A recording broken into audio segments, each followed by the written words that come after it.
नमस्कार अंगणवाडी सेविका आणि मदतनीस ताईंनो. केरळ या राज्यामध्ये अंगणवाडी सेविका ताई आणि मदतनीस ताई यांच्या मानधनामध्ये वाढ झालेली आहे. त्या ठिकाणी नुकत्याच निवडणुका पार पडलेल्या होत्या. या निवडणुकांमध्ये UDF हे जे नवीन सरकार स्थापन झालेलं आहे त्यांनी असं सांगितलं होतं, की आम्ही अंगणवाडी सेविका आणि मदतनीस ताई यांच्या पगारीमध्ये वाढ करू, मानधनामध्ये वाढ करू. कधी? निवडणुका जिंकल्या तर. आता त्यांनी निवडणुका जिंकल्या आणि त्यानंतर लगेचच त्यांनी जो निर्णय होता तर तो घेतला आहे. आणि त्या निर्णयानुसार आता अंगणवाडी सेविकाताई, मदतनीसताई यांच्या मानधनामध्ये चांगली वाढ करण्यात आलेली आहे. आणि ही वाढ जी आहे तर ती फक्त राज्य सरकार त्या ठिकाणी देणार आहे. त्यामुळे अंगणवाडी सेविकाताई आणि मदतनीसताई यांच्यामध्ये प्रचंड आनंदाचं वातावरण त्या ठिकाणी निर्माण झालेलं आहे.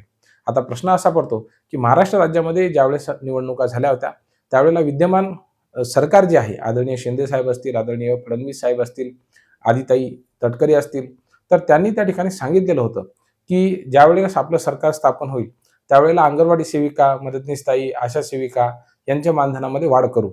आणि जी पंचसूत्री किंवा ज्या महत्त्वाच्या 5 घोषणा होता त्यामध्ये ह्या अंगणवाडी सेविका आणि मदतनीसताई आणि आशा सेविकाताई यांच्या मानधनामध्ये वाढीचा देखील तो एक अत्यंत महत्त्वाचा मुद्दा होता. त्यामध्ये शेतकरी कर्जमाफी होती. त्यानंतर लाडक्या बहिणींना जे 1500 रुपये मिळतात तर ते 1500 रुपयावरनं 2100 रुपये करू असं सुद्धा त्या ठिकाणी सांगण्यात आलेलं होतं. कर्जमाफीचा त्या ठिकाणी विषय होता. आशा सेविका, अंगणवाडी सेविका यांना त्या ठिकाणी मानधनामध्ये वाढीचा प्रश्न होता. आणि त्यासोबतच जे बेरोजगार आहेत तर त्यांना त्या ठिकाणी बेरोजगार भत्ता देऊ अशा पद्धतीचं वचन दिलं होतं.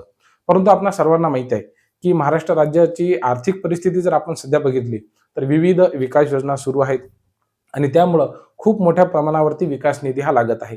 सध्या संपूर्ण देशावरती जर आपण बघितलं तर युद्धाचा देखील परिणाम हा होत असताना आपल्याला दिसत आहे. तर त्या पार्श्वभूमीवरती टप्प्याटप्प्यानं का होईना परंतु विद्यमान शिंदे साहेब आणि फडणवीस साहेबांचं जे सरकार आहे तर ते आपली आश्वासनं पूर्ण करताना आपल्याला दिसत आहे. त्यामध्ये कर्जमाफीचा जो टप्पा आहे तर तो हा जून महिन्यामध्ये पूर्ण होत आहे किंवा जून महिन्यापर्यंत शेतकरी बांधवांना कर्जमाफीचा जो निर्णय होता तर तो देखील लागू होणार आहे. म्हणजे एकानंतर एक आता हे जे सरकार आहे तर ते निर्णय घेताना आपल्याला दिसत आहे. आता ज्या पद्धतीनं अंगणवाडी सेविकांच्या, मदतनीसताईंच्या मानधनामध्ये त्या ठिकाणी केरळमध्ये वाढ झाली, आता महाराष्ट्रातल्या अंगणवाडी सेविकाताई आणि मदतनीसताई देखील खूप आशेनं महाराष्ट्र शासनाकडे बघत आहेत. आणि निश्चितच फडणवीस साहेब असतील, शिंदे साहेब असतील, आदरणीय सुनेत्राताई पवार असतील, आदितीताई तटकरे असतील यांच्या माध्यमातून हा निर्णय लवकरच घेण्यात येईल अशी आशा आहे, अशी अपेक्षा आहे. कारण की अंगणवाडी सेविका समोरची जी आपण कामं बघितली तर ती खूप मोठ्या प्रमाणावरती आहेत. आणि अशा परिस्थितीमध्ये जर विविध राज्यांमध्ये सेविकाताईंच्या मानधनामध्ये वाढ होत असेल तर त्या ठिकाणी महाराष्ट्रामध्ये सुद्धा अशा प्रकारची परिस्थिती येऊ नये की आपण वचन दिलं आणि ते पूर्ण झालं नाही. त्यामुळं आता जसं शेतकरी बांधवांच्या कर्जमाफीचा निर्णय राज्य शासनाने घेतलेला आहे, अगदी तशाच पद्धतीनं अंगणवाडी सेविका, मदतनीसताई यांच्या मानधनामध्ये भरीव वाढ करावी आणि राज्य सरकारचं जे काही मानधन आहे तर ते सुद्धा केंद्र सरकारचा वाटा असेल, राज्य सरकारचा वाटा आणि प्रोत्साहन भत्ता हे तिन्ही एकत्रित भेटावं आणि राज्य शासनाने जी आपली वाढ आहे तर ती जी वाढ केलेली असेल ती सुद्धा या ठिकाणी ज्या सर्व मानधन आहे ते एकत्रित पद्धतीने भेटावं. म्हणजे किमान 20,000 रुपयापर्यंत तरी अंगणवाडी सेविकाताई, मदतनीसताई यांचं मानधन झालं पाहिजे. खरं पाहिलं तर मदतनीसताईंचा आपण मानधनाचा विचार केला तर ते खूपच कमी आहे. बरोबर आहे. तर त्यांनाही किमान 12,000 ते 13,000 रुपये मानधन भेटायला पाहिजे. सेविकाताईंना त्या ठिकाणी 20,000 रुपये तरी मानधन असायला पाहिजे. कारण की सध्या जेवढी महागाई आहे तर त्या महागाईचा विचार करता जसं इतर राज्याचे कर्मचारी असतात, केंद्राचे कर्मचारी असतात, त्यांना महागाई भत्ता लागू होतो. परंतु सेविकाताईंच्या बाबतीमध्ये तसं होताना दिसत नाही. जे ठरलेलं मानधन आहे ते त्यांना मिळतं. जसं इतर कर्मचाऱ्यांना प्रत्येक वेळेला 2% महागाई भत्ता वाढून मिळतो, कधी 3% महागाई भत्ता वाढून मिळतो.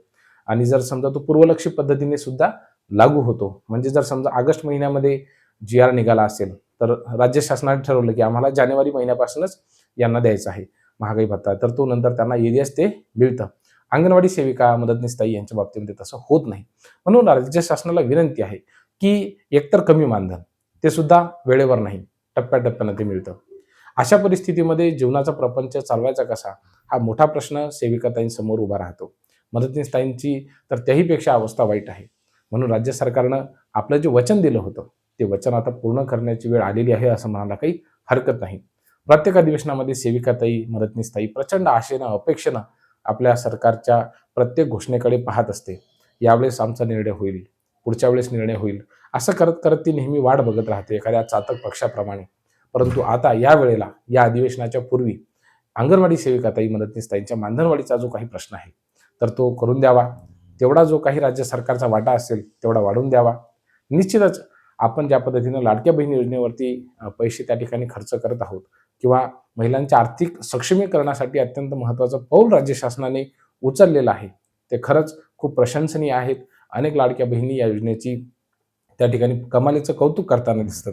अगदी या योजनेच्या यशस्वीतेसाठी प्रामाणिकपणानं झटणाऱ्या आमच्या सेविकाताई मदतनीसताई यांच्याही मानधनामध्ये निश्चितच वाढ करण्यात यावी अशी एक माफक अपेक्षा या ठिकाणी राज्य सरकारकडून आहे. म्हणून आदरणीय शिंदेसाहेब, आदरणीय फडणवीस साहेब, आदरणीय सुनेत्राताई, आदरणीय आदितीताई तटकरे यांनी लवकरात लवकर अंगणवाडी सेविकांच्या बाबतीमध्ये हा निर्णय घ्यावा.